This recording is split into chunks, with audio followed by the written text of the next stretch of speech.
Hi, I'm in Keeney Auditorium in Mayo Clinic, Jacksonville, where this afternoon I'll be presenting on our social media efforts to the Mayo Clinic supervisors in Jacksonville at their Managing for Excellence meeting.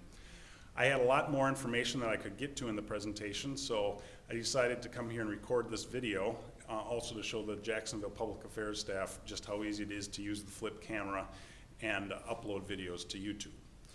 Anyway, a couple of the points that I wanted to make that Bob Brigham said I had to cut out because we didn't have time was that first, traditional news media are always going to be important for Mayo because they're important ways to reach big audiences all at once.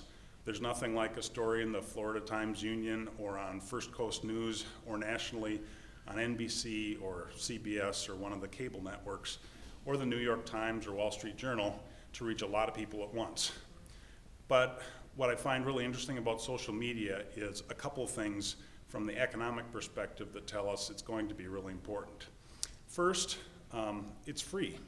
Whether it's sharing photos on Flickr or videos on YouTube or getting a Facebook social networking account or setting up a blog on WordPress.com, you can get started with all this stuff for free, and it's pretty easy to do as well.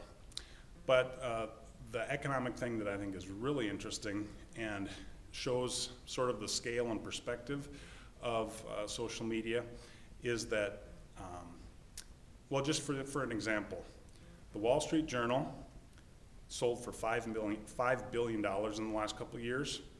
The Chicago Tribune, LA Times, and the Chicago Cubs combined sold for like $8.2 billion. Add it all up, it's about $13 billion for these institutions that are over 100 years old. Heck, it's been 100 years since the Cubs won the World Series.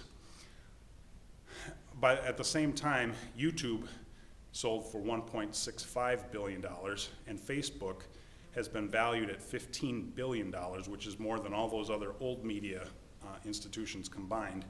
And neither Facebook or YouTube even existed in January of 2004. So it's just an indication of how fast these sites are growing, how important they are, and why Mayo Clinic and other large organizations need to be paying attention.